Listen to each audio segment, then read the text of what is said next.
up, guys? We just bought a 2005 Grand Cherokee with like 87,000 miles on it. As you can see, body's in good shape. We'll do a little walk around that and show you, but it has a massive misfire. So we have a P0300, P0308, and a P0208. So a 300 means it's a multi-engine misfire. A whole bunch of cylinders are doing it. 308 is specified to cylinder 8 as a misfire, and a 208 is specified to an injector fault on cylinder 8. So you got to kind of follow that around a little bit. If the injector is not firing, you will have a misfire in the hole. So what we're going to do first is we're going to try to switch injector 8 with the one in front of it. I'm going to delete all the codes, reset the computer. If my code now comes to cylinder 6, then obviously we know, hey, something up with that injector. So that's what we're going to do now. Or if it's too much of a pain in the butt, I didn't look at it yet, what I'm going to do is just get another injector, have it ready to throw it in, because obviously there's something going on with either the wiring to that injector, which I don't have an ohm meter to check, or that injector is having some issues. So we're going to hop into it, see what we can figure out.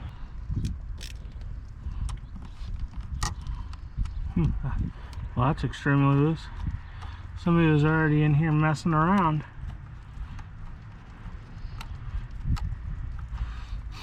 That's not good, because that's also the cylinder that sometimes the rocker arm falls off of. Alright, so I'm gonna just get this air tube out of here. So we got a little bit of room. We'll try to get that box. We're not going to try to. We're going to take that resonator box off the throttle body. It's right in there.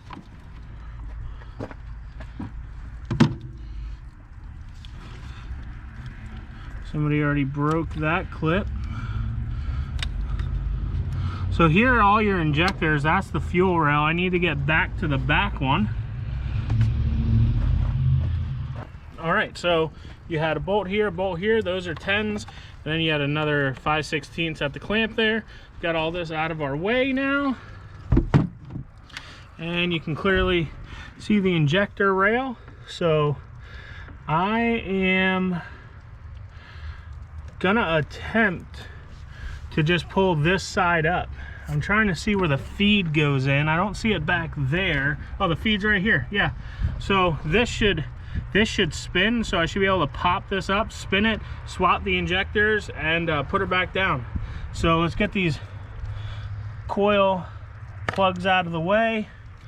This guy, does he come apart? Not really. Okay, so we'll just kind of deal with that. Somebody's got some sweet zip ties. I don't know. Just get them kind of tucked out of the way. Here's another connector just hanging out. That's probably to plug in the coil bank, I would think. Not 100% on that. Okay, then you see your injectors down there. Right there's one. We'll get them. So these are, that one was already unlocked. Somebody was in here messing around. Be nice to know what they were doing while they were in here, but I don't have that luxury. Also don't have the luxury of not having sausage fingers. Oh, they broke that.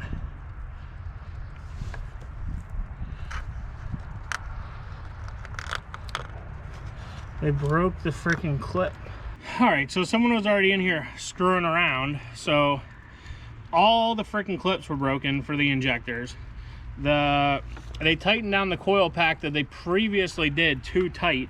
So they actually tightened the top down tight enough that it mashed into the freaking bottom bolt that goes right here into the intake manifold. So here's where the coil pack goes. They tightened down this one so tight that it went into that one. Right there, you can see it. So I'm gonna attempt not to screw around with that, but I'll show you guys a trick, because this is old plastic, so it does break. So take you a 90 like so and reach under it and just go boop and then pull it up. So this would be if it worked properly, right? And then so you're just going like that, and then they come right off. So there's two 8mm, one next to this coil pack right here, and the other one is right here. So they're ready to come out, and hopefully I can get the injectors to pop out, and that's where we're at. So give me 1 sec to get this 8mm all the way out. I laid the coil pack that was on cylinder 8 on the back here because I want to put that up front. So if that is bad, it's very easy to change. So my number 8 injector's up here because I'm going to put 8 at 2, and then I'm going to put another one at 8. So if it is bad, I at least don't have to struggle to replace it. So see if we can get this to pop out with a little bit of pressure up. Hopefully they'll just go bloop. They are not, so be very, very careful when you're doing stuff like this. This stuff is like all plastic.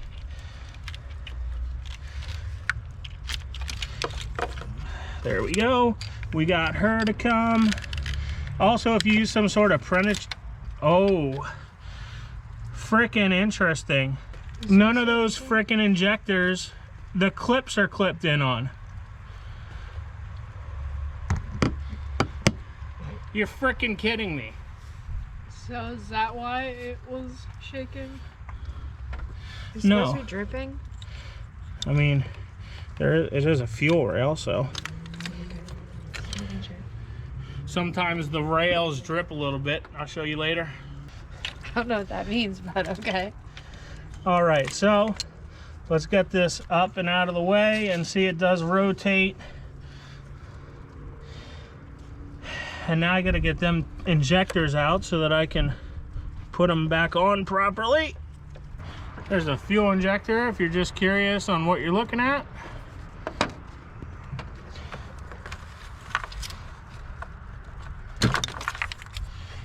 So these clips are supposed to clip onto these flanges like so, which apparently I guess was not done.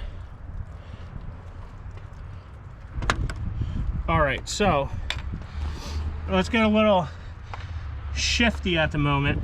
What I'm gonna do is I'm gonna put the number 8 coil pack on cylinder number 2, so all the way in the front, so I don't have to take this injector off. And I'm gonna take that injector, which is cylinder 8, and move it to cylinder 4. So if my injector code moves to cylinder 4, I know I have a bad fuel injector. If my 308 moves to cylinder, or it moves to a 302, I have a bad coil pack as well. So if you follow me there, don't switch everything to the same hole. Otherwise, you're just moving your problem to the same hole and you have no idea which one it was. All right, boys. We got all this thrown back together. Make sure all the clips are on properly. They are. I should have lube for the O-rings. I forgot to get it. We're rebels. It'll be all right. So, get this turned back around here and into its home, which again would be easier if that coil pack wasn't there, but you know, should be able to run the bolts down in there and should be good to go. All right, now we're gonna make sure to put coil number 8 on cylinder 2, and we're gonna throw it all back together, and we'll see what the old computer recognizes. Also, before you fire it, make sure you cycle the key just to make sure that you don't have any fuel leaks or anything before you put it all all the way back together. But I want to make sure that all this stuff is plugged in, because if not, that'll make the PCM have all kinds of issues. So if I'm trying to solve an issue, I don't really want to create more. But we'll get back to you when it's all back together and ready to fire and see what we figure out. All right, so we got our cheap little $30 scanner from Harbor Freight. Let's go into now. All I did was check for fuel leaks so far. So we're gonna read the DTC. It says I now have 4, a 300, the 308, the 208, and a 113. 113 is probably the temp sensor that I don't have hooked up at the moment. So we're gonna go to erase. Yes, it's gonna erase them. All right, so I'm gonna go back and just see if they pop right back up. I bet you that's the 118 or the 113. It is. Perfect. Okay, let's give her a fire, see what happens.